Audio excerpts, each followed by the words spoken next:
pinatindi, mas pinalakas, at mas pinaaksyon sa Match Point tuwing Sabado, 12:30 ng tanghali sa DZRH TV.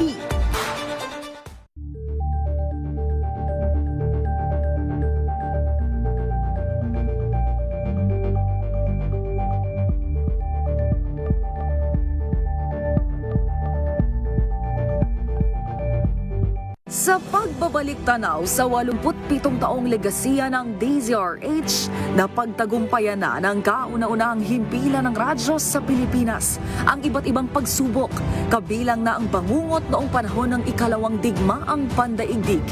Impormasyong naihatid ng himpilang KZRH ang siyang naging kaagapay ng mga Pilipino at nakasama hanggang sa nakamit ang kalayaan.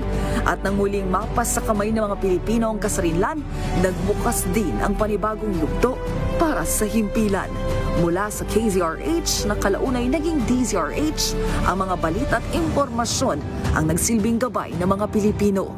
Naging hudyat ito ng panibagong simula at patuloy na paglago, kasabay ng pagsilang ng mga programang nag-iwan ng bakas sa kasaysayan at sa puso ng bawat Pilipino.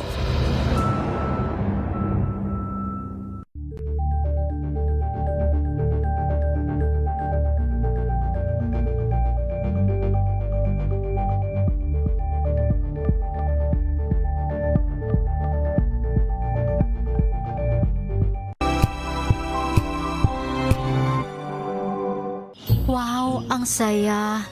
Isang barangay na labada, puro mancha pa. Goodbye, pahinga. Mommy, isang laba lang yan sa Pride Bar Blue.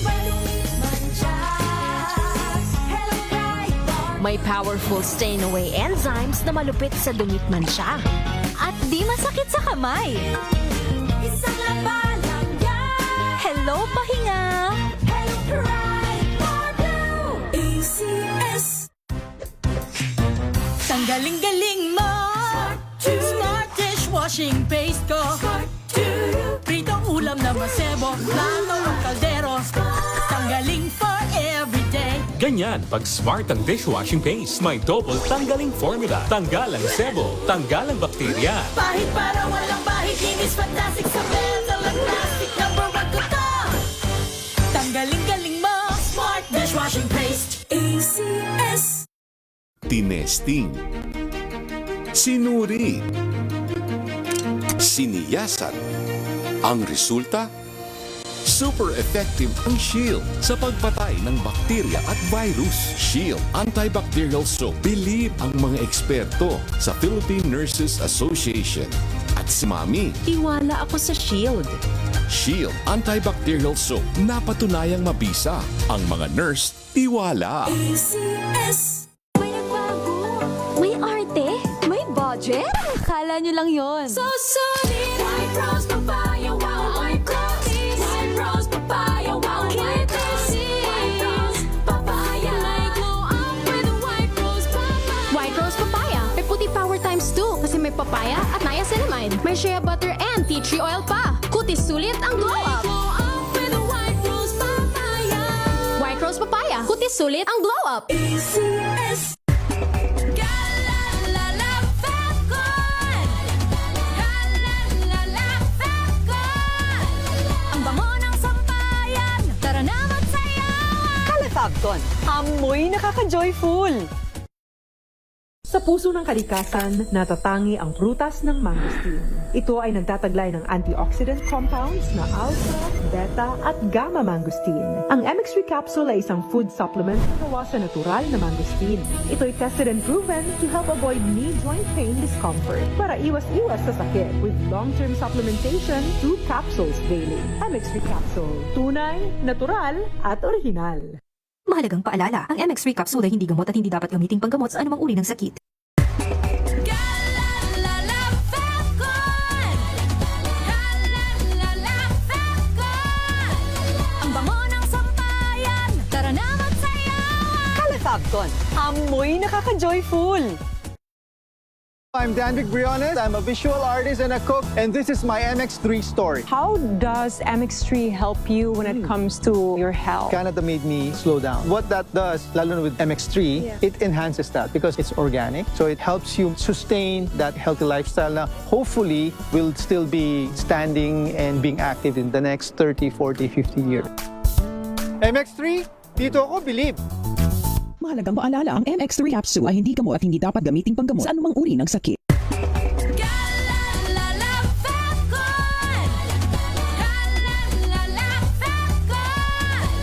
Ang bango ng sampayan, tara na magsayawan! Calafabcon, amoy nakaka-joyful!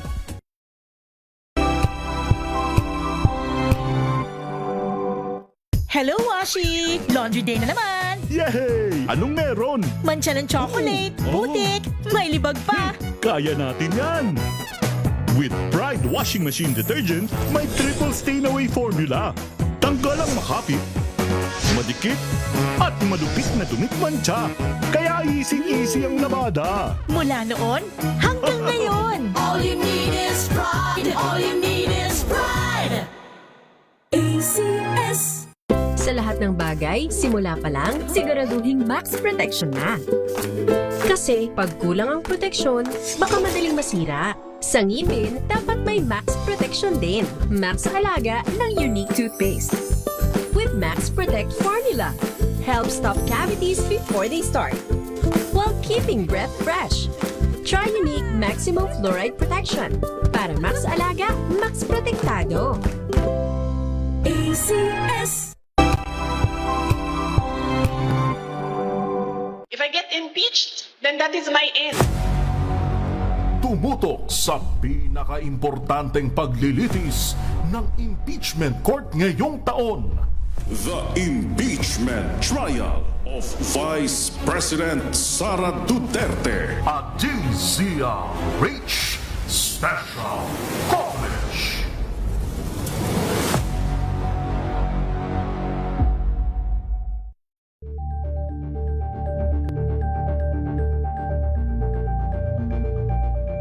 Kasabay ng mga hamon at pagbabago sa paglipas ng panahon, nananatiling tapat ang DZRH sa paghahatid ng serbisyo sa publiko.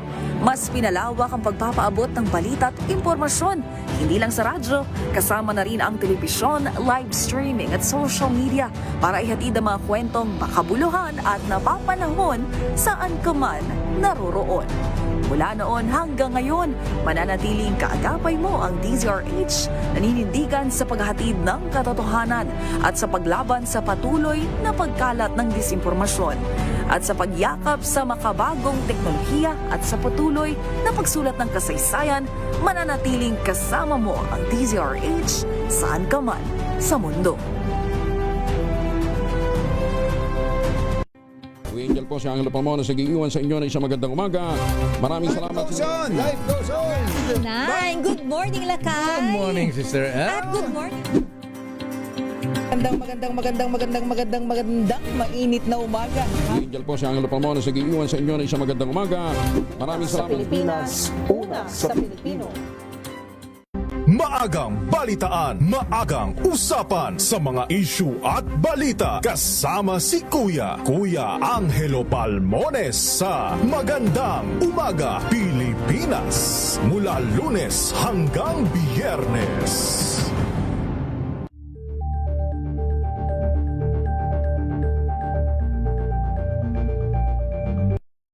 Mga balitang gigising sa inyong umaga. Mga balitang kailangan mong malaman. Mapapakinggan sa ACS Balita sa 2x2. Kasama sina Anthony Taberna at Jerry Baha. Lunes hanggang Biyernes.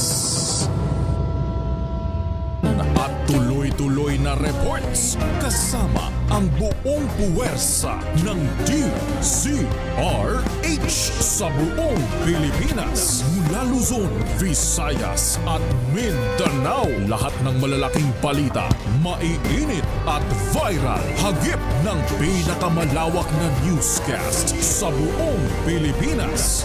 Rapido Hataw Balita. Rapido Hataw Balita. Kasama sina Ray Sibaya at Romel Fuertes. Rapido Hataw Balita. Mga malalaking balita, hataw na!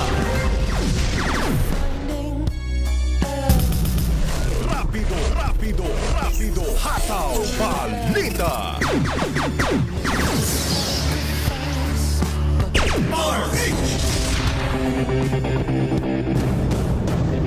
Magandang hapon Luzon, Visayas, Mindanao sa ating pong Rapido Hataw Balita ngayong pong hapong ito ng Huwebes, July 23, 2026. Sa ating pong headlines, Bagyong Quiapo, bagyang lumakas. Ilang lugar nakataas sa signal number 1. Pangulong Marcos susunod sa proseso sa issue ng financial records ni BP Sara ayon sa Malacanang. Kakulangan sa silid-aralan natutugunan na sa partnership ng DepEd at ng LGUs ayon naman sa Department of Education. Oil price hike! Pagtaas ng presyo ng produktong petrolyo, muling ipatutupad sa susunod na linggo. Pwede bang hulugan? Ligor ban at suspensyon ng klase ipatutupad sa Quezon City sa araw mismo ng SONA ni Pangulong BBM. LCRPO todo handa na sa SONA. Naka full alert umpisa bukas. 3 grupo nabigyan ng permit para mag-rally sa SONA. Isang patay, 2 sugatan sa pananaksak sa Nueva Ecija. Mayroon namang 2 motorsiklo'y nahulog. Nahulog daw po sa kanal. Isa ang patay, 4 ang sugatan sa Naval Biliran. Rapido Hataw Balita. Ano pong mga lingkod, sina Ray Sibayan at Romel Fuertes para sa DZRH, una sa Pilipinas, una sa Pilipino. Sa ating mga balita, kaugnay po ng ikinikilos ng Bagyong Quiapo. Bagyang bumilis ang Bagyong Quiapo habang kumikilos pa ilagang kanluran sa loob po ng Philippine Area of Responsibility o PAR.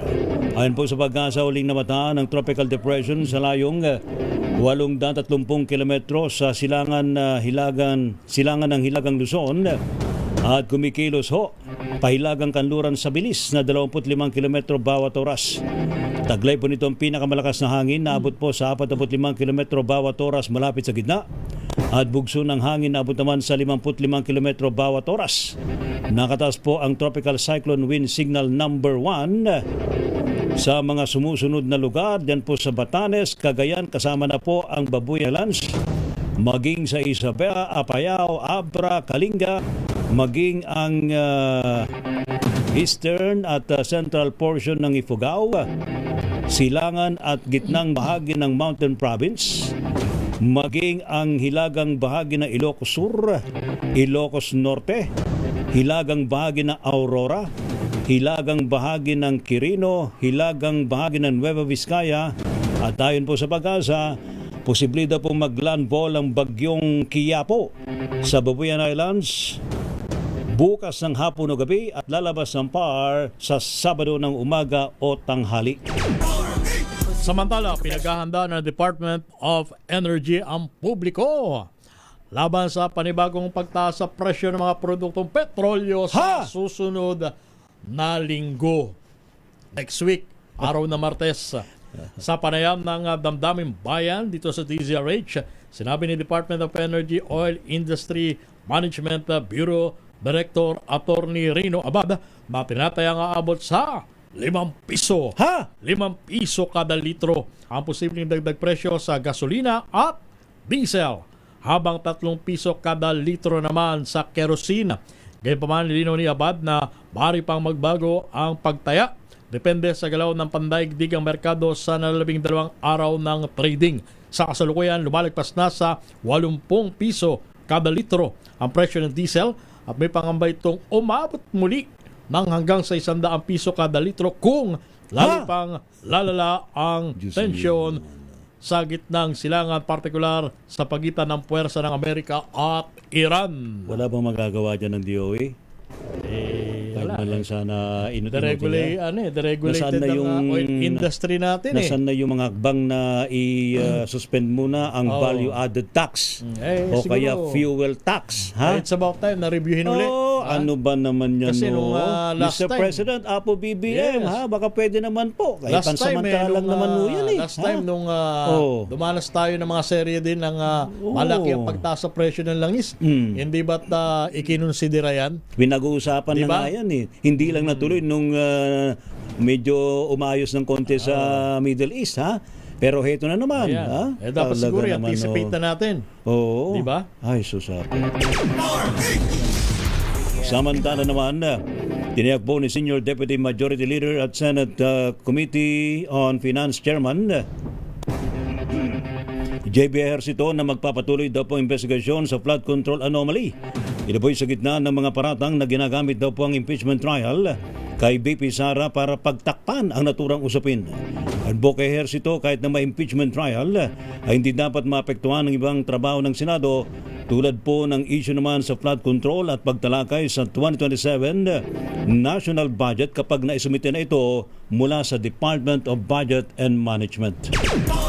Aabot naman sa 1,157 pulis mula sa NCR ang makabantay na para sa ika-59 na ASEAN Foreign Ministers Meeting. Sabi sa DZRH News ni NCRPO Director Major General Anthony Abirin, 150 tauhan mula sa kanilang Civil Disturbance Management Unit ang nakastandby sa paligid ng Philippine International Convention Center kung saan ginaganap ang naturang pagpupulong. Mas mahigpit ang seguridad ngayon matapos ang komisyon sa pagitan ng mga realista at pulis sa tapat ng Aliw Theater kahapon. Maging ang mga media sa Belarama Street papasok ng PICC, hinahanapan na din ng ASEAN ID at hindi rin pinapayagan kahit ang pagkuha ng video sa compound post ng mga otoridad sa bahagi ng Gate 3 ng PICC. Rapido, hataw, balita. At ngayon, sa rapido ho ng ating mga report, Pangulong Ferdinand Marcos Jr. susunod na raw po sa proseso kaugnay ng issue sa financial records ni BP Sara. Ayon po yan sa Malacanang, report mula kay RH14 Let Narciso Mislet. Tumanggi muna ang Malacanang na sagutin sa ngayon kung magbibigay ba ng otorisasyon si Pangulong Ferdinand Marcos Jr. na buksan ang tax records ni Vice President Sara Duterte. Ito'y matapos pagbigyan ng Senate Impeachment Court at ang hiling ng House Prosecution Panel na isubpina ang tax at bank records ng Vice Presidente. Ayaw pangunahan ni Palace Press Officer Claire Castro ang magiging tugon ng Pangulo sakaling humingi ng otorisasyon si BIR Commissioner Charlito Mendoza. Pero sabi ni Castro, malinaw naman ang posisyon ng Pangulo na dapat pairalin ang proseso at kailangang naayon sa batas ng anumang hakbang. Kaya naman giit ng palasyo, susunod lang si Pangulong Marcos sa proseso at sa kung ano ang itinatakda ng batas. Pakinggan natin si Yusek Castro. Noon pa naman, sinasabi ng Pangulo na sa lahat ng pagkakataon, tanging proseso lamang ang gagamitin at dapat nababatay sa batas. Kung ito naman po ay naisagawa na at ito ang pinatupad nila sa mga nakaraang impeachment trial, ang Pangulo ay susunod lamang sa proseso. Si Palace Press Officer Claire Castro. Ito si Let Narciso para sa DZRH. Una sa Pilipinas, una sa Pilipino. Samantala, kakulangan naman ng mga classroom natutugunan na sa partnership ng DepEd at mga LGU. Ibalita mo yan, RH number 28, Paring Raymond at paas. Paring Raymond. Paring Romel, natutugunan na ang problema sa kakulangan ng mga classroom sa bansa. Ito ay sa pagitan ng partnership sa pagitan ng Department of Education o DepEd at mga local government units. Sa pagdinig ng Senate Committee on Basic Education na pinamumulan ni Senador Bam Aquino, inihayag ni DepEd Undersecretary for Legal and Legislative Affairs si Limon Ray Javier na sa mga LGUs ay 100% ng kanilang nakapirmahan ng Memorandum of Agreement o MOA sa mga probinsya. 87% sa mga lungsod at 75% sa mga municipalities. Sinabi ni Javier na habang tumatagal ay nagbabago ang numero dahil dumarami sa mga LGUs ang kanilang nakapirmahan ng MOA. Narito si Yusek Filemon Javier. Sa ngayon po, 100% po ng provinces, 87% of cities and 75% of municipalities ay magkakaroon po ng classroom construction this year. Running number po ito, bukas at saka makalawa ay magkakadagdagan po ang number. Does this include the targets of DPWH? Yes po. Yes Kasama po. na to? Kasama na po lahat ito. Ang nailabas lang po dito yung PPP, meron po kaming separate na discussion sa PPP. So, Simula nang naupo bilang kalihim ng DepEd, Secretary Juan Edgar Dusani Angara, 2 taon nang nakalipas ay malinaw na isa sa kanyang mga prioridad ay tugunan ng kakulangan ng mga classroom sa buong bansa. Dahil naniniwala umano itong sa ganitong kalaking problema, ang solusyon ay dapat pang-permanente at maayos. Pangako ng mga opisyal ng DepEd ay kanilang gagawin ang lahat upang ma-deliver ang mga pangakong classrooms sa 67.9 billion pesos na total program allocation para sa 2026 ay nakapag-mobilize na ang DepEd ng 49.8 billion pesos para ma-deliver ang unang batch na 14,601 na bagong classrooms. Sa paunang funding package ay 22.35 billion para sa mga LGU projects, 20.87 billion para sa DPWH, 3.5 billion para sa DepEd Learning Continuity Spaces, at 3 billion para sa last mile schools. Hiwalay pa ang public-private partnership for infrastructure project at leasing at acquisition program sa mga matataong lugar gaya sa Metro Manila, Central Luzon at Calabarzon.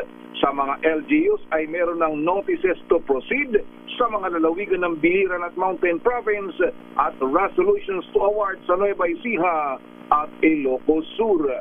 Ito si RH28 Raymond Advance para sa DZRH. Una sa Pilipinas, una sa Pilipino. Thank you. Salamat na kay Raymond. Samantala, prosekusyon, hindi muna pagpapasyahan kung ano ang pipiliin na posisyon ni Attorney Tolosa. Report mula kay RH12, Milky Rigunan. Milky. Brent Romel, kasama ni Attorney Benjamin Tolosa Jr. ang kanyang trabaho bilang legal spokesperson ng House Prosecution Panel. Ito ay sarap ng pahayag ni Senate Impeachment Court Presiding Officer Francis Chis Escudero sa prosekusyon, maging sa depensa na ikonsidera ang pagkakaroon ng bagong trial spokesperson. Ayon kay Tolosa, na-appreciate niya at ang prosecution team ang reminder o paalala ng presiding officer. Una rito, nilinaw naman ni Impeachment Court spokesperson Attorney Reginald Tonggol na ang binanggit ni Escudero hindi naman daw babala.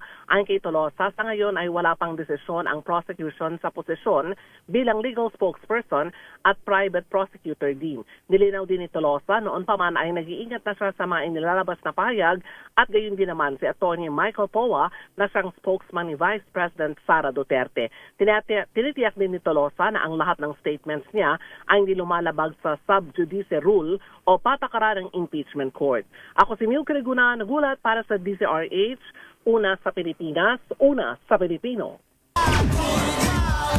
Amerika maglalaan ng $2.5 billion sa ASEAN para sa government strategic investments. Ibalita mo yan, RH number 4, Miss Karen Oyong. Miss Kay. Yes, kasamang Romel, maglalaan ng Estados Unidos ng $2.5 billion sa ASEAN para sa government strategic investments, kasabay ng pagpapaigting ng Amerika sa commitment nito sa rehiyon.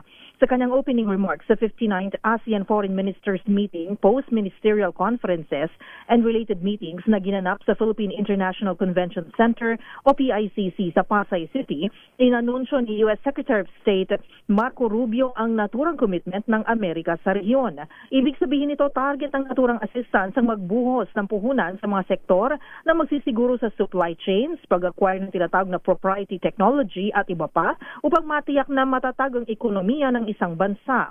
Ang nabanggit na halagay bukod pa sa naunang inanunsyong $1.5 billion ng US International Development Finance Corporation, kung saan layunin naman ito ang pagpapalawig ng energy infrastructure sa Indo-Pacific. Maliban sa government strategic investment, sinabi rin ni Rubio na committed ang Amerika na suportahan ang seguridad sa rehiyon sa pamagitan ng ayuda na nagkakahalaga ng $130 million. Ayon kay Rubio, nakalaan itong halaga para sa demining, kung saan 5 ASEAN na bansa, Cambodia, Laos, Myanmar, Thailand at Vietnam ang nananatiling apektado ng internal na rebelyon, mga gyera at iba pang mga kaparehong pagkilos, habang ang Pilipinas ay patuloy na sumasailalim sa Ordnance Proliferation Assessment o ang pagpigil sa pagkalat ng hindi otorisadong small arms, military weapons at weapons of mass destruction. Nagkomite ng Amerika sa pagpapaigting ng liquefied natural gas o LNG market development para naman sa pagpapalakas ng ASEAN power grid at pagtatag ng ligtas at responsableng civil nuclear energy programs. Pag-invest sa energy infrastructure, kasama na ang critical mineral supply chains. Ako si RH4 Karen Oyong, nag-uulat para sa DZRH. Una sa Pilipinas, una sa Pilipino. Thank you. Salamat, Ms. Karen Oyong. Samantala, 3 grupo daw po yung nabigyan na ng permit para mag-rally sa darating na SONA ni Pangulong BBM sa Lunes. Ating alamin sa report ni RH52, Edniel Parosa. Edniel. Lakay Ray, napayagan ng mag-rally ang 3 sa mga grupong unang nag-apply o nagbalak magprograma sa araw ng State of the Nation Address ni Pangulong Bongbong Marcos sa Hulyo 27. Ay kay acting PNP spokesperson Police Colonel Allen Rico. Pawang sa Commonwealth Avenue sa Quezon City, nabigyan ng permit ang mga grupong Bagong Alyansa Makabayan o Bayan, Sanlakas at Better Brighter Group. Patuloy namang ina-assess na QC government kung papayagan din ang hindi mo na pinangalan ng iba pang grupong nag-apply ng paintulot sa darating na Lunes. Hindi pa kasama dito ang Iglesia ni Cristo na kasadong magsagawa ng kanilang sariling pasasalamat event kasabay ng SONA. Sabi ni Ko sa Camp Crame, nakikipag-coordinate pa ang pulisya kung saan ang magiging venue at ilan ang pinal na inaasahang lalahok sa naturang pagtitipon kahit estima. Nabatid na ang sentral o itong punong sambahan ng religious group INC ay matatagpuan din sa Commonwealth Avenue kung saan kasado ang nakagawi ang kilos protesta ng mga militante tuwing araw ng SONA. Pakinggan natin si Police Colonel Ko. So we do not have the exact details pa sa kanilang gagawing anniversary celebration. So we would like to find out, of course, for the proper preparation. But as the preparation, we all have contingency plans whenever they will decide to hold their anniversary celebration.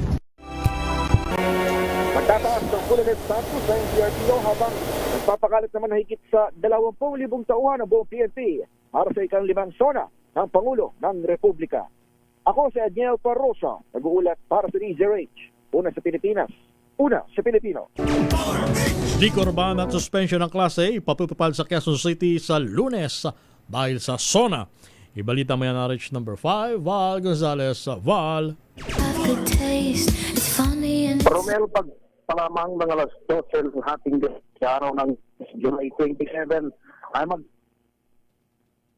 Quezon City. Ito'y upang matiyak ang kapayapaan at seguridad sa QCC sa darating na ika-5 address o SONA ni Pangulong Ferdinand Marcos Jr.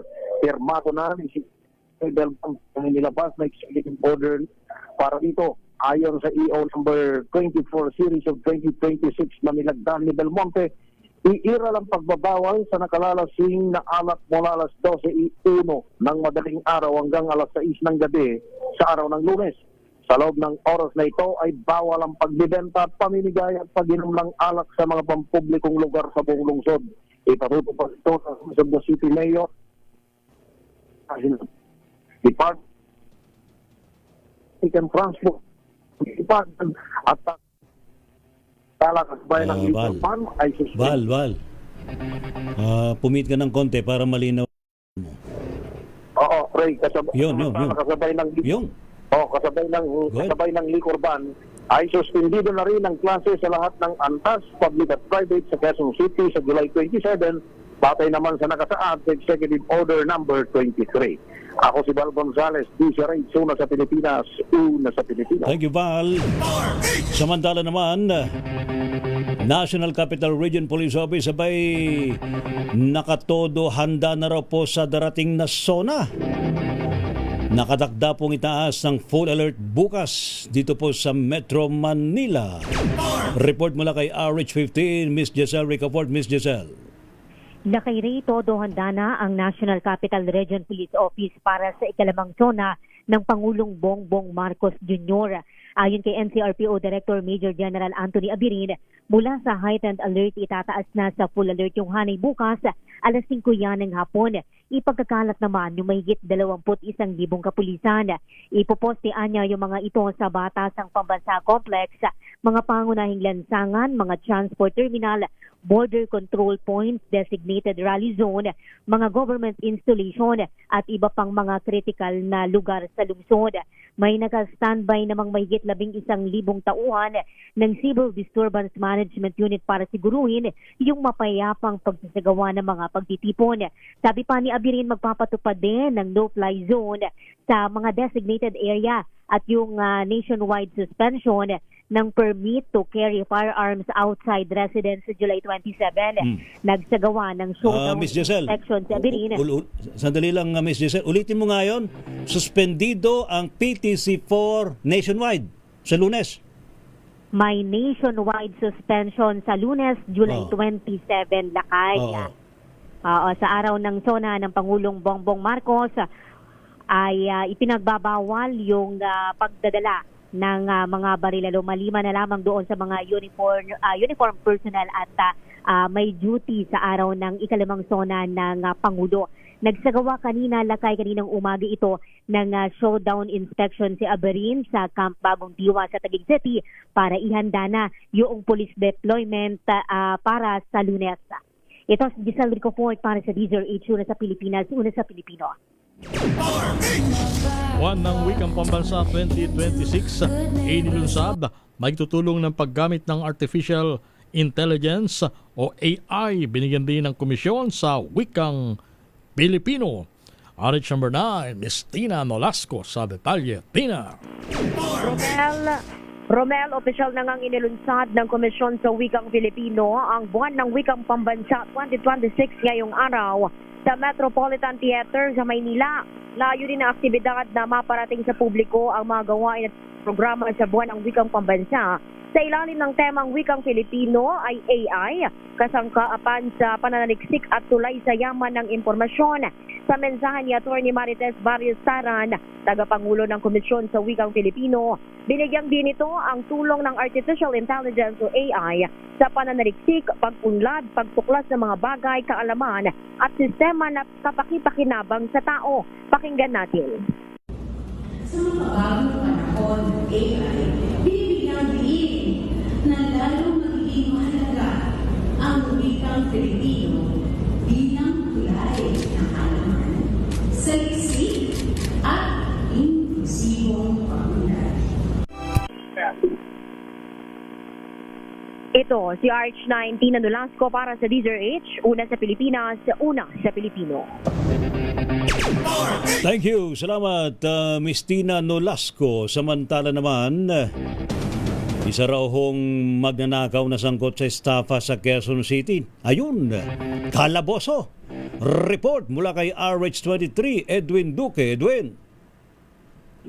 Lakay Ray, ginamitan ng tracking device ng NCRPO, isang operasyon na nag-result ng pagkaka-aresto, pagkatunto sa isang lalaki suspect na tumangay ng 2.8 milyong halaga sa Quezon City kanina umaga.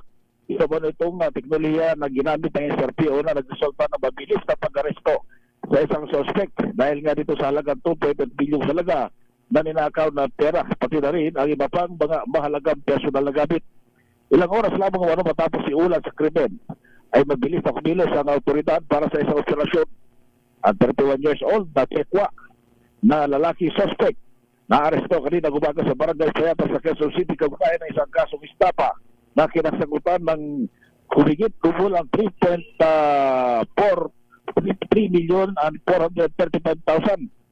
Lumalabas sa investigasyon na nagtanggap ang suspect bilang kinatawan ng isang organisasyon na may responsable sa pag-accredit o accredit ng mga ahensya na nagpapadala ng mga OFW sa Pilipino sa Taiwan sa pamagitan ng maling pahayag na kailangang magtukas ang US dollar account. Ang recruitment agency na biktima bilang bahagi pa rin ng proseso ng accreditation kaya hinikayat niya ang mga biktima na maghanda ng malaking halaga ng pera. Noong July 22, 2026 ay nag-withdraw ng 48 years old ng 3 million mula sa kanyang mga bank account na nagpakita. Ipinakita sa suspect at ayon sa pagkakasunduan. Matapos matanggap yung pera lang kay Ray, iniram mo ang suspect ang maling o ang mamahaling handog ng biktima upang lagyan ng cash. Ang hindi nito alam ay meron palang nakalagay sa loob na isang tracking device at naisumbong ito sa pulisya.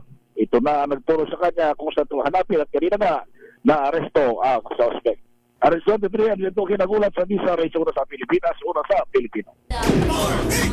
Samantala, OFW mula sa Qatar, sinilbihan ng warrant of arrest sa NAIA.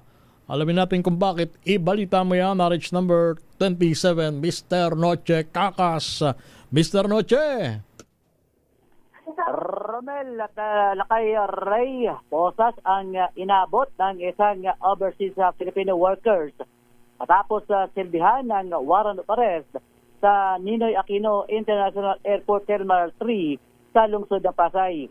Ayon sa report ng PNP Aviation Security Group, dumating sa NAIA Terminal 3 ang lady passenger o OFW mula sa Doha, Qatar nang dumaan sa Bureau of Immigration Arrival Area. Natuklasang wanted ito sa kasong large-scale illegal recruitment. Nagugat ang kaso ng OFW sa Pasay City Regional Trial Court dahil sa paglabag sa Republic Act number 8042 na walang piyansa. Una nang sinabi ni PNP Group Director Brigadier General Dionisio Bartolome ang patuloy nilang ugnayan sa partner agencies upang matiyak umano ang epektibong pagpapatupad ng batas at mapanatili ang seguridad sa lahat ng mga paliparan sa bansa. RH27, Nochikakas DCRH, una sa Pilipinas, una sa Pilipinas. Thank you. Salamat, Noche Kakas. Rapido, hataw, balita. Standby ho mga balita mula po sa mga probinsya. Ako, meron daw pong namatay, may 2 sugatan sa pananaksak. Ano ba naman yan? Diyan po sa may Nueva Ecija, yung pong suspect mag-live-in partner na aresto. Sa Bilira naman, 2 motorsiklo. Nako, nahulog sa kanal. 1 patay, 4 sugatan. Rapido, hataw, balita. Pilipinas ang oras, ganap na pong 2:36 ang hapon. This time check is brought.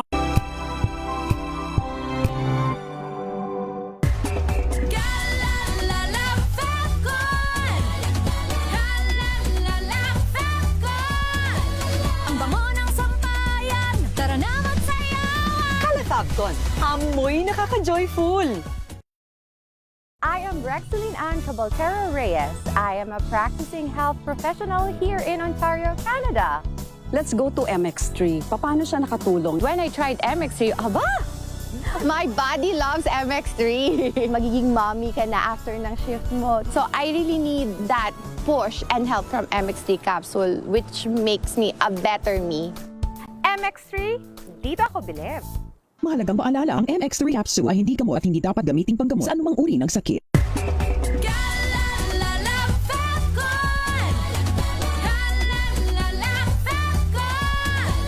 Ang bango ng sampayan, tara na magsayawan! Califabcon, amoy nakaka-joyful!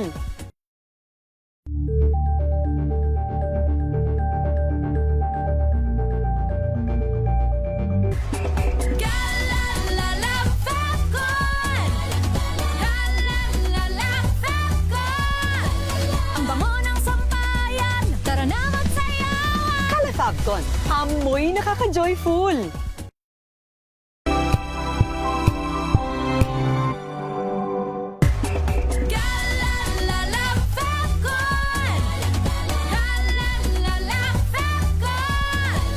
Ang bango ng sampayan, tara na magsayawan! Califabcon, amoy nakaka-joyful!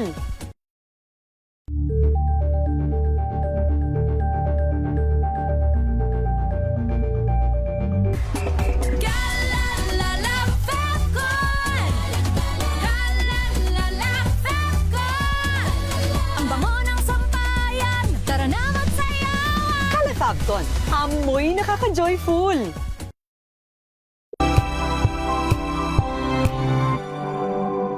Ito ay bunsod ng naitalang 17 individual na ang kanilang naaresto. Metro Manila Development Authority o MMDA ang No Contact Apprehension Policy o NCAP sa Metro Manila. Sa ang ilang mga dokumento ay peke. Hindi rin legal ang employment na ipinangako sa kanila. Sa mata ng batas, mananagot ang sangkot at may sala. Dahil sa bawat paglabag, may karampatang parusa. Alamin ang mga pananagutan sa likod ng mga bawal. Dito sa Hoy! Bawal Yan! Tuwing Sabado, alas 11:30 ng umaga. Dito lang sa DZRH TV.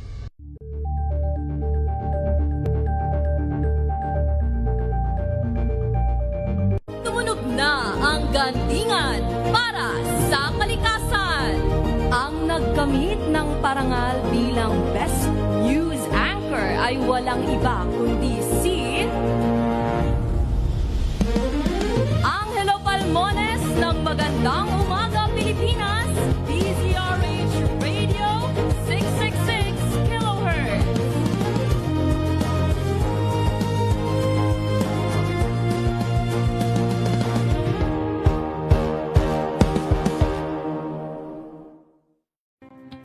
Samahan niyo po ako hanggang 7:30 ng gabi. DZRH Usapang Liga. Magandang gabi Pilipinas, Metro and Mega Manila, Nas Extension sa DZRH at RH2. Naray si Bayan. At Kisses Hubson. Para sa DZRH, una sa Pilipinas. Una sa Pilipino.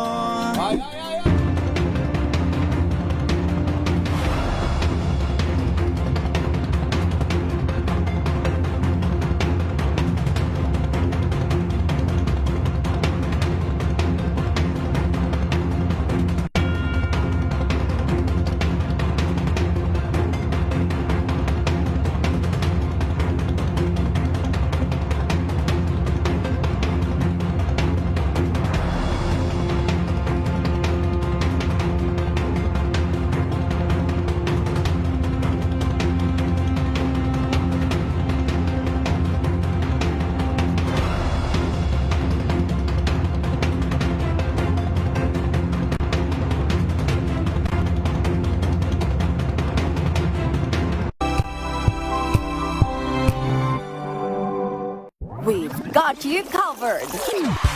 From the hottest hits, exclusive interviews,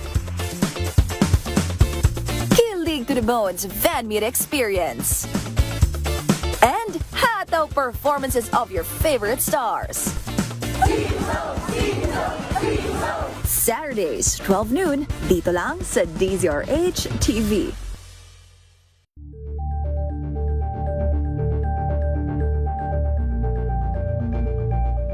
Curious ka ba sa maraming bagay? Kami na ang bahala dyan.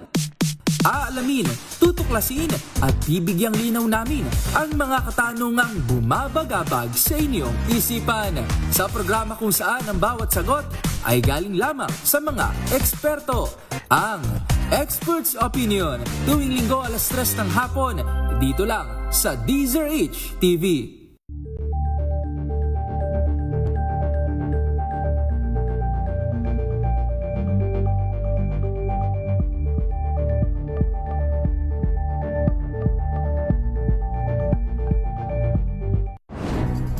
Good vibes ang hanap mo? Dito ka na sa sigurado! Mula sa mga istoryang nagbibigay ng inspirasyon hanggang sa mga kwentong may dalang solusyon. Mga balitang Balita!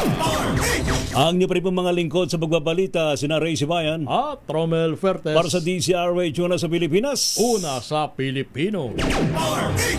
Atin mo nang alamin ng update mula kay standby kay Edniel Parosa. Atin mo nang alamin ng update mula sa... Okay na ba si Grace? Bye. Ito muna tayo sa report ni Jimmy Angay-Angay. 2 motorsiklo nahulog daw po sa kanal. Isa patay, 4 ang sugatan sa may Naval Biliran.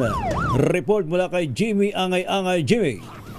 Isang motoristang nasawi at 4 ang iba pang nasugatan matapos magkasunod na aksidente sa kabaan ng National Road Sitio Biga, Barangay Karay-Karay, Naval, Biliran noong madaling araw. Ayon sa investigasyon ng Naval Municipal Police Station, unang nasangkot sa aksidente ang isang Rossi Matso na sigil motorsiklo na minamaneho ni alias Winwin 40 anyos kasamang 2 pang-angkas. Nawala ng kontrola ang driver habang bumiyay patungong Barangay Borabo, Dailan upang lumampas ang motorsiklo sa kalsada at mahulog sa kanal sa kabilang bahagi ng daan. Naipit sa ilalim ng motorsiklo ang driver habang tumilapo naman ang 2 sakay nito. Habang tinutulungan ng isang concerned citizen ng mga biktima, dumating sa pang motorsiklo na minamaneho ni alias J, 18 anyos. Ayon sa pulisya, lumampas din ito sa bahay ng kalsada at aksidenteng tinamaan ang taong nagbibigay ng ayuda. Tinagbo sa Biliran Provincial Hospital ang mga nasugatan para sa agarang gamutan, ngunit dineklara na dead on arrival ang driver ng unang motorsiklo. Dinala naman sa Naval Municipal Police Station 2 sangkot na sasakyan para sa kakulang disposisyon habang nagpapatuloy ang investigasyon. Mula dito sa DYVL Action Radio Tacloban,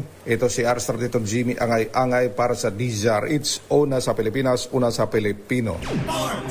Halos 1 milyong pisong halaga ng shabu masamsam sa store attendant sa Iloilo City. Jocelyn Maque ng Action Radio Iloilo. Joe.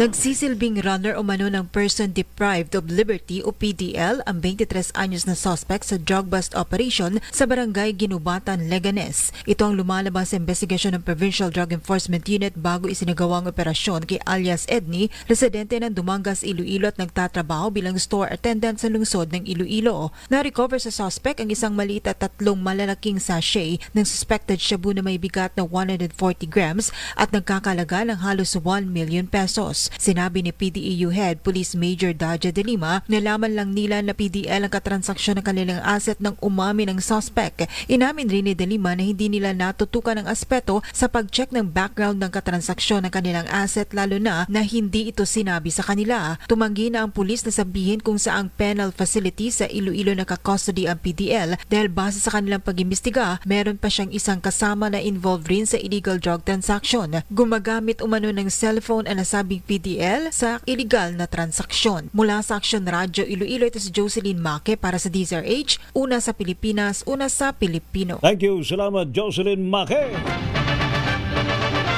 Flash Report. Flash Report! Ay, talaga naman walang katigil-tigil ang China Coast Guard. Mayroon namang inatake ang China Coast Guard ng water cannon. Kinanyon ng tubig. Di ba kailan lang merong nasugatan na Navy personnel? Yung nagpunta sila, sinugod nila yung BRP Sierra Madre. Dahil sa panibagong pangaharas ng China Coast Guard. Yan, meron na naman. Bago ito. Bago na naman to. Ano ba naman to? Kinanyon ho ng tubig ang mga tauhan ng Philippine Coast Guard at BIFAR dyan po sa may Bajo de Masinloc. Report mula kay RH9, Tina Nolasco Mestina. Lakay Ray, binomba nga ng water cannon ng China Coast Guard ang mga tauhan ng Philippine Coast Guard at BIFAR sa Bajo de Masinloc ngayong araw. Sa social media post ni PCG spokesperson for the West Philippine Sea, Rear Admiral J. Tariela, nangyari ang insidente sa habang isinasagawa ang pamamahagi ng fuel subsidy at food packs ng PCG at BIFAR para sa mga mangingisda sa Bajo de Masinloc. Ayon kay Tariela, nangyari ang insidente kaninang 5:54 ng umaga kung saan lumapit ang CCG 3302 sa layong 50 metro sa BRP Datu Dumangsil at binomba ng water cannon ng mahigit 2 minuto. Bukod dito, nagsagawa rin ng mapanganib na pagmamaniobra ang CCG 21579 sa harap ng BRP Datu Paiburong. Ito si RH9, Tina Nolasco para sa DZRH, una sa Pilipinas, una sa Pilipino. Flash Report. Flash Report! Samantala, alamin natin ang report mula kay Edniel Parrosa. Edniel. Romel at Ray, nagsimula ng mamuno bilang ika-86 na superintendent ng Philippine Military Academy ang kilalang Barefoot General na si Army Lieutenant General Michael Lohico. Sa presensya ni bago AFP Chief of Staff General Antonio Naparete, nilapatan ng 2 estrella si Lohico. Kasabay ng retirement ni Vice Admiral Cesar Valencia, kasama sa isang Borromeo Grounds ng Port del Pilar sa lungsod ng Baguio. Binigyan din ni Lohoyko sa kanyang talumpati ang target na dalhin sa PMA ang kanyang mantra na train to win. Kalakip nito ang misyong hasain ng mga kadete sa modern warfare at realidad sa aktual na bakbakan. Pakinggan natin si General Lohoyko. When I commanded the Philippine Army Training Command, we adopted a simple slogan, train to win. This was our philosophy. It was a commitment to realistic training, continuous improvement, innovation, and preparing our soldiers for the realities they would have to face in combat. Maliban sa pag-i-educator at military strategist, nakilala si Lohoyko sa kanyang nickname na Barefoot Colonel bago siya maging general dahil sa kanyang hilig na barefoot running o tumakbo ng nakayapak. Taong 2021, nag-viral din ang sagot ni Lohoyko sa nooy hindi pa senador na si Robin Padilla nang hamunin ng aktor ang mga kritiko ng China na magsilbing milisya sa West Philippine Sea. Kumasa sa hamon si General Lohoyko pero isa ilang kondisyon. Mag-apply raw muna si Robin ng schooling sa AFP bago mangontrato ang mga recruit sa bakbakan. Nagsorry rin naman kalaunan ang reservist na si Padilla sa kanyang senior official. Ako si Edniel Parrosa, DZRH. Una sa Pilipinas, una sa Pilipino. Thank you, Edniel Parrosa. Rapido, rapido, rapido, hataw, balita. Pilipinas ang oras, alas 2:49. Ang balitang yan. Sa pagbabalik tanaw sa 87 taong legasiya ng DZRH, napagtagumpayan na ng kauna-unahang himpilan ng radyo sa Pilipinas ang iba't ibang pagsubok, kabilang na ang bangungot noong panahon ng ikalawang digmaang pandaigdig. Impormasyong naihatid ng himpilang KZRH ang siyang naging kaagapay ng mga Pilipino at nakasama hanggang sa nakamit ang kalayaan.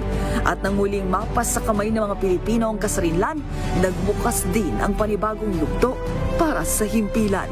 Mula sa KZRH na kalaunay naging DZRH, ang mga balita at impormasyon ang nagsilbing gabay ng mga Pilipino.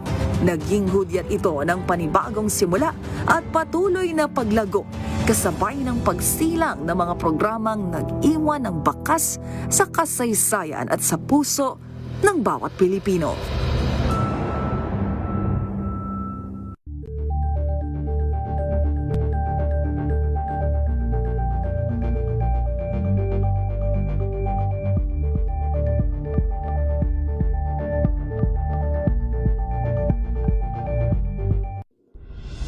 Tuloy-tuloy ang pagtulong, tuloy-tuloy ang pagseserbisyo at tuloy-tuloy ang balitaan kasama si May Binauhan sa Operation Tulong mula Lunes hanggang Biyernes.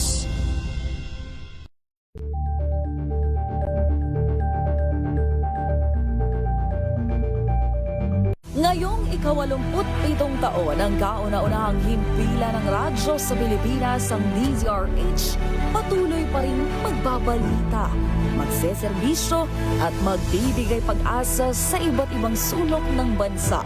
1994 nga nang inilunsad ng One Nation, One Station sa inisyatibo ni MBC Media Group Chairman Mr. Fred J. Elizalde. Naabot ang nasa 97% ng populasyon sa Pilipinas gamit ang nationwide satellite broadcast. Patunay ang 20 relay stations mula Luzon, Visayas at Mindanao sa patuloy na dedikasyon ng DZRH sa loob ng maraming dekada.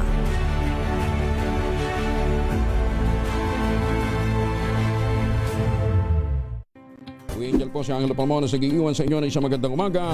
Maraming salamat. Life goes on! Good morning, Lakay! Good morning, Sister Ann. At good morning!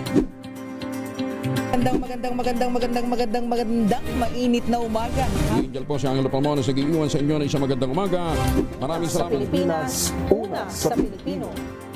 If I get impeached, then that is my end. Tumutok sa pinaka-importanteng paglilitis ng impeachment court ngayong taon. The impeachment trial of Vice President Sara Duterte at DZRH Special Coverage.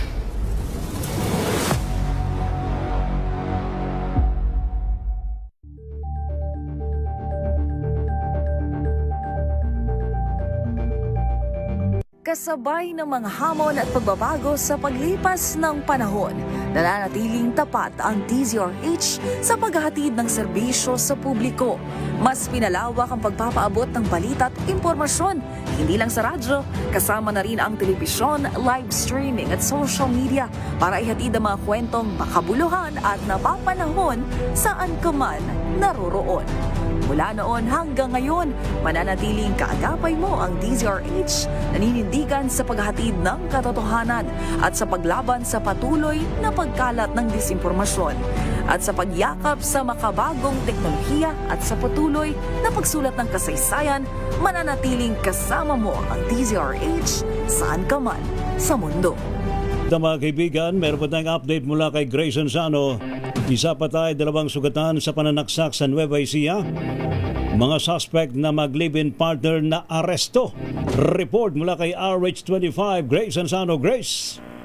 Ray Romel, arestado ang mag-live-in partner na itinuturong nasa likod Wala tayo Metro Manila. Mga grupo na nag-iinuman sa Sitio Tangot sa Barangay Agbanawag, Rizal, Nueva Ecija. Nito lang nakalipas na araw. Batay sa report ng Chief of Police ng Rizal Police Station na si Police Major Adrian Jamson kay Nueva Ecija Provincial Director Colonel Richie Claraval, kinilala ang mga biktimang sina Junjun Caceria na agad binawian ng buhay habang patuloy pa rin ginagamot sa pagamutan ang dalawa nitong kasamahan na sina Roy De La Cruz at Faylan Dres, pawang mga residente ng Barangay Agbanawag ng naturang bayan. Habang arestado na rin itong mga suspect sa pananaksak ang 40 taong gulang na si Noli Esteban at ang live-in partner nitong kinilalang si Darlene Corpus, 25 anyos. Batay sa investigasyon, matagal nang may alitan ang dalawa at nakaharap na sa kasong homicide at double frustrated homicide ang mga suspect. Para sa DZRH, ito si RH25, Grace Ansano. Una sa Pilipinas, una sa Pilipino. Samantala, most wanted terrorist sa Maguindanao del Sur at top 2 most wanted sa BARM, arestado. RH number 19, Paring June, Dimakutak. Paring June. Na-corner Paring Romel at na-aresto ng Joint Troops sa Maguindanao del Sur Provincial Police Office, Regional Intelligence Division, PROBAR Mama Sapano, PROBAR, Mama Sapano, Police Personnel, 34th Infantry Battalion at 44th Special Action Company or SAS ang tinaguriang most wanted terrorist sa probinsya ng Maguindanao del Sur at top 2 regional most wanted person sa buong Bangsamoro region na isang Muslimin Amilil alias Mus. Isa sa mga nakakataas na leader ng Paninikilan Group at miyembro ng Dawla Islamiyah Hasan Group. Sa konfirmasyon mula kay PROBAR Regional Director Police Brigadier General Christopher Abisha, si Amilil ay na-corner ng joint element sa pinagkukutaan ito sa barangay Tucanalipaw, Mama Sapano, Maguindanao del Sur. Na-recover sa nasabing hideout ang mga IEDs at mga di-kalibreng armas at mga bala. Si Amilil, batay sa talaan ng PROBAR, ay naharap sa mga kasong multiple counts of murder, prostrated murder, attempted murder, robbery, and double murder with multiple prostrated murder at iniugnay din sa matagal na extortion activities sa mga negosyante sa Central Mindanao at sa BARM region. Ayon pa rin kay Brigadier General Abesha, ang pagkakahuli kay Muslimin Amilil ay nagpapatunay ng mas pinaigting na kampanya ng government forces kasamang kasundaluhan at kapulisan laban sa mga armadong grupo na banta sa kapayapaan at kaayusan sa BARM region at sa Central Mindanao. Walang nirekomendang bail bond ang RTC para sa pansamantalang kalayaan ng suspect. Mula sa maulang bahagi ng Central Mindanao, RH19, June Dimakutak, DZRH, una sa Pilipinas, una sa Pilipino. Thank you, June. Samantala naman, lalaki, arestado po sa illegal drugs sa Bacolod. Report mula kay Rex Cantong. Rex. Umabot sa 300,000 na halaga ng umano'y illegal na drogang na recover sa separadong buy-bust operation laban sa dalawang mga suspect sa lungsod ng Bacolod. Na-recover ng Bacolod City Police Office sa City Drug Enforcement Unit ang mahigit 300,000 pesos na halaga ng illegal na droga kay alias Toto 20 anyos at alias Kid 23 anyos. Pawang mga residente ng separadong lugar dito dito sa lungsod. Ayon kay Police Lieutenant Colonel Albert C. Hippie ng City Drug Enforcement Unit, patuloy ang kanilang monitoring sa mga suspected posers sa lungsod at hindi titigil hanggat mahuli ang mga suspect. Ang dalawang mga drug personality ang nasa kustodiya ng kapulisan at maharap sa kaukulang kaso. Ito si RH46 Rex Cantong para sa DZRH, una sa Pilipinas, una sa Pilipino. Samantala, 3 drug personality arestado sa bypass operation sa Dagupan City sa Pangasinan. RH number 38, Freddy Fajardo. Freddy. Magkakasunod na bumagsak sa kamay ng kapulisan ng 3 tulak na illegal na droga sa Dagupan City na nagresulta ng pagkakumpiska ng 65,000 pesos na halaga ng shabu. Batay sa ulat ni Dagupan City Police Director Colonel Arnold Solomon, alas 7 ng gabi nagsagawa ng bypass operation ng kanyang mga tauhan sa Drug Enforcement Unit, katuwang ang City Intelligence Unit na nagresulta ng pagka-aresto sa suspect na isang 33 anyos na construction workers na residente sa syudad. Nakumpiska rito ang isang heat-shell transparent plastic sachet na naglalaman na hinihinalang shabu na tumitimbang ng 3 gramo na may street drug price na 20,400 pesos. Sumunod na nahuli alas 11:12 ng gabi ang 19 anyos na binata na residente ng San Carlos City matapos makumpiska rito ang isang plastic sachet na naglalaman na hinihinalang shabu na may timbang na 1.5 grams at may street drug price na 10,500 pesos. At sa huling operasyong na isagawa alas 12:30 ng madaling araw, nagresulta ng pagkadakip sa high-value individual drug personality na 54 years old na mangingisda na residente sa lungsod. Nasamsamang 2 plastic sachet na naglalaman na hinihinalang shabu na tumitimbang ng 5.01 grams at may street drug price na 34,100 pesos. Ang mga suspect ay nasa kustodiya ng Dagupan City Police Station at naharap sa kaso ng paglabag sa Republic Act 9165 Comprehensive Dangerous Drug Act of 2002. Mula sa Action Radio Pangasinan, ito si Freddy Fajardo, Aristarte Taguulat para sa DCRH, una sa Pilipinas, una sa Pilipino. Thank you, Freddy Fajardo. At bago tayo magtapos ng ating programa, may nagpapabati dito sa atin na paring Ray. Lakay Ray ay nakikinig at nanonood pala ang mga staff ni Vice Governor Alex Castro ng lalawigan ng Bulacan. Magandang hapon, Governor Alex Castro, Vice Governor ng Bulacan. At ito pa, taga Bulacan din, Lakay Ray. Ang mayor naman ng Marilao ay nanonood at nakikinig din sa atin si Mayora Attorney Jem C. Magandang hapon po, Mayora Attorney Jem C ng Marilao, Bulacan. Nakakahawa ka. Naisin nating pati ng magandang hapon si General Banak. Si number 2 man ng PNP. Wow. General Bernie Banak. Abala sila ngayon. Lakay Ray. Dahil sa Sona.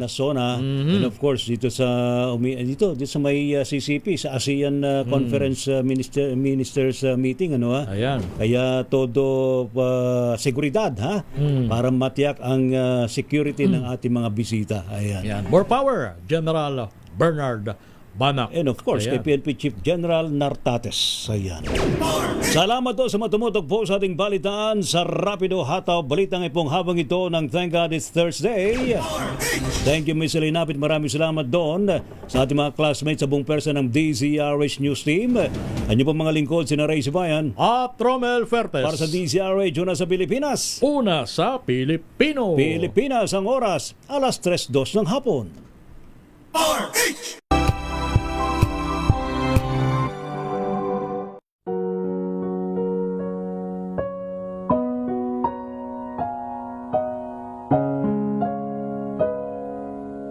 Pumanaw ka, Jesus. Subalit ang bukal ng buhay ay bumalong para sa mga kaluluwa at sa karagatan ng awa ay bumugso para sa sanlibutan. O bukal ng buhay, walang hanggang awa ng Diyos. Yakapin mo ang sangkatauhan at ibuhos mong ganap ang iyong sarili para sa aming lahat. O banal na dugo at tubig na dumaloy mula sa puso ni Jesus bilang bukal ng awa para sa aming lahat. Ako ay nananalig sa iyo, banal na Diyos, banal na puspos ng kapangyarihan, banal na walang hanggan. Maawa po kayo sa amin at sa buong mundo. Banal na Diyos, banal na puspos ng kapangyarihan, banal na walang hanggan. Maawa po kayo sa amin at sa buong mundo. Banal na Diyos, banal na puspos ng kapangyarihan, banal na walang hanggan. Maawa po kayo sa amin at sa buong mundo. Amen. O Jesus, Hari ng awa, kami ay nananalig sa iyo.